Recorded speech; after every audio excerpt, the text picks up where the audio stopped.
Hey there, my friend. How are you? My name is Daniel. This is Drummer Daily, and I'm pumped that we are here together once again. Got to adjust my microphone a little bit here.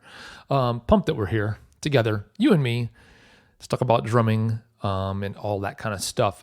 So today, I wanted to talk a little bit about, as I'm recording this, it is third week of May, something like that, and I have been listening to, I got my hands on an early copy of an album by one of my favorite bands, which is the 1975. And I know that there's a lot of people who, they're not polarizing as a band, but a lot of people really love to hate on them and a lot of people love them. But I am definitely in the latter category. I'm a big fan of theirs. Probably one of my favorite, if not my favorite current band out there right now. But as I'm recording this, the album is not out yet, but I got my hands on an early copy, like I said. So most likely as you're listening to this, it will be out. But I just basically finished listening to it again as I'm recording this, and it struck me, this is their fourth album, and it won't necessarily, I guess it will actually. If you've never listened to them and you listen to this album, I think the album is called Notes on a Conditional Form. If you listen to their album straight through, it is insanely varied as far as the style type of music it is. And I mean extremely different. I know there's a lot of people who say, oh yeah, I mix, it's like a Limp Bizkit. I mix funk and rap and rock. It's not like that. It's like completely convincingly different styles amongst different songs. You know, there's some Americana, there is EDM, there's 90s kind of alt rock, like Oasis style songs. It really is all over the place. And it hit me that as a fan of theirs, and trust me, I'm getting to something to apply to drumming, I promise you. It hit me as a fan of theirs that this is their fourth album. And if this had been their first album, their introduction to most people who are now fans of theirs, I don't think listeners would have gone along for the ride, so to speak. I don't think it would have worked. I think people who hear it would say, man, this is too, like this band doesn't know what they want to be. I don't understand it. I can't really rely on this mentally speaking, like artistically. If I'm in the mood for a certain kind of music, I can't put this album on because I'm not going to get any one thing.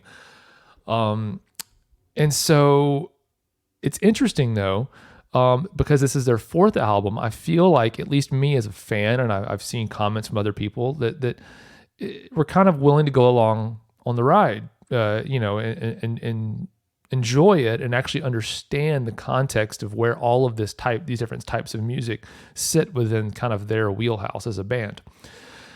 And similarly, so that's kind of one story. Another story though is, I think I've shared the story before on this podcast, but it was a long time ago, about when I got fired from like my first really big gig. Basically, one of the things that was said to me was, we want to go, the artist wants to go in a more rootsy, organic, other direction than what we've been doing. And we think of you as more of a rock drummer. And so you're not going to fit the style of what we're going for. Which, me knowing myself, I was like, no, like, I can do that. I know myself. I can play that other style of music. I've never been asked to play that other style of music. So I thought, man, was I just too convincing at the rock thing? Or how could I have kept this gig? But beyond that, what was more interesting to me is this artist had played the same kind of music that I had been playing. I had only been around for about a year or so. This artist had been playing the same kind of music for her whole career. Years and years and years, probably 10, 15 years at least by the time I came around. So what was interesting was some of the other musicians in the band, did stick around. And so they had been playing that same kind of music that I had been playing for longer than I had been playing it. And so I thought, man, if that really was it, if it was just that I played rock music too convincingly and now they want to go some other direction, well, man, what about these other guys in the band who've been playing rock music convincingly for 5 or 10 years with the artist, or however long they've been around, as opposed to just the one that I've been with, the artist. Why are they still around if it's just about the style? And I think one thing that I learned, and I learned this kind of throughout my career as a drummer, especially being a studio drummer and playing with having one or two producers call me over and over and over again to record for them on all different kinds of projects, was I don't think it was wrong necessarily that when the manager of the artist said to me, "Oh, we think of you as more of a rock drummer, and we're going this other direction, and so that's why we want a different drummer."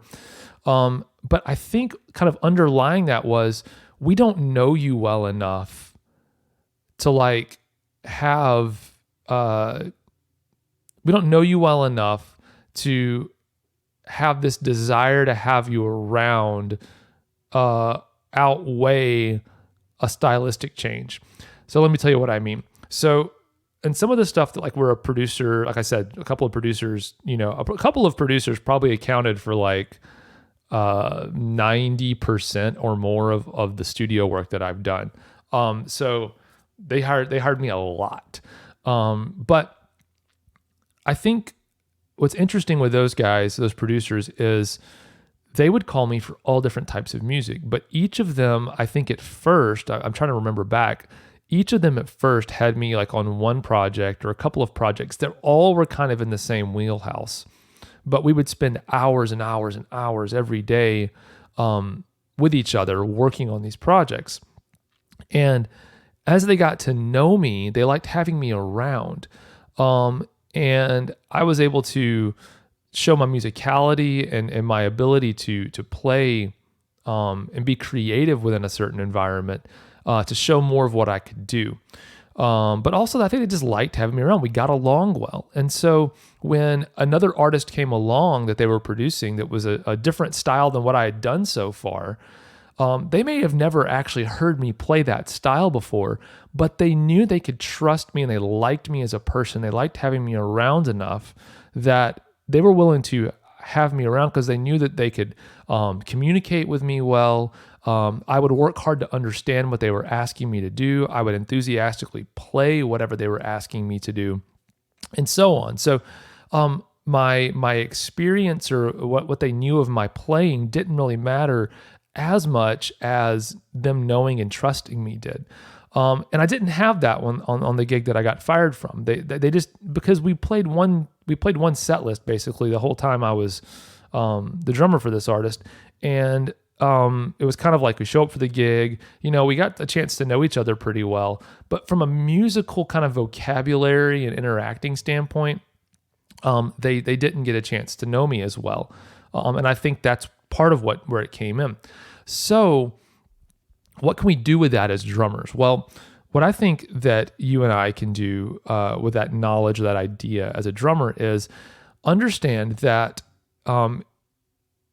you're not going to, on the front end, if you're just getting started and you're trying to make a name for yourself, you're trying to become a professional drummer or whatever it is you're doing musically, even if you're not wanting to be a professional drummer, you just want to play music with a couple of different bands and kind of have fun in your musical community. You have to know if you're just starting out. I don't mean starting out playing. I mean just starting out interacting with a music scene or a band or whatever it is. You're just kind of getting to know someone. Number one, you're not going to have the freedom, and you definitely shouldn't take the freedom of just doing whatever you want musically. You need to respect whatever situation you're in and try to fit in with that situation. But then beyond that, you have to trust that by interacting in a musical nature with another musician, that they're going to get to know you. And it eventually, even though you haven't played all the styles, quote unquote, that you can play really well, that people will start to know you and trust you and like you, and will start having you around even when you might not think, man, they don't know that I can play that. They probably aren't going to want me around. Well, if they know you well enough, even if they haven't heard you play that kind of music, I bet they're going to ask you to be around. And that's the thing, is you always have to remember, you know yourself way better than anybody else is going to know you. So you have to trust that people are going to get to know you over time, but you don't have to turn every musical situation or every opportunity into a musical buffet, I guess I would say. You don't have to put everything out there every time. My Instagram channel, where I put, I do like little play along tracks. I create play along tracks. I don't really have like an outline as far as what style of music I play, but at first, when I first started posting those videos, they all were in kind of one, specific vein. But I was still getting messages from producers and artists saying, "Hey, could you play my music?" And it wasn't in the style of what I was posting, because people are actually smarter than we think. They can hear and understand the skills that are behind the style that we're playing. So you got to trust yourself when you're putting stuff out there and you're playing with other people, that they will understand what you're capable of. But by trying to show everybody everything you're capable of all the time, they're not going to actually get what you're trying to communicate. They're not going to get, oh, this drummer can play all these different things. What they're going to get is, this drummer is really immature because they're trying to show off everything they can do. And that's actually something you don't want. So just trust that getting to know you is going to be the path towards more opportunity as a musician. And also just understand that there's nothing you really can do. Everyone's not always going to understand everything about you as a musician. And you're going to, for better or for worse, someone's always going to think of you as being that kind of drummer, whatever that is. You're going to get pigeonholed a little bit, no matter who you are. And even the drummers that I look up to, that I see them, online and things like that, posting their music, I think of them as a certain type of drummer that plays a certain style of music, but I don't necessarily think they're not good at other things. I just kind of think of them as a certain way. And if you're always trying to fight to show everybody all that you can do, you're going to be very frustrated all the time. So I hope that helps you in your drumming. And that definitely is not to encourage you to not try to expand your musical vocabulary and your expand your musical bounds of what you play. Certainly work on all different styles and work on being the best drummer you can be in everything that you want to be. But just know that everyone's never going to understand everything you got going on, basically. All right. So I hope that's helpful to you today. And we will talk again very soon here on Drummer Daily. Bye for now.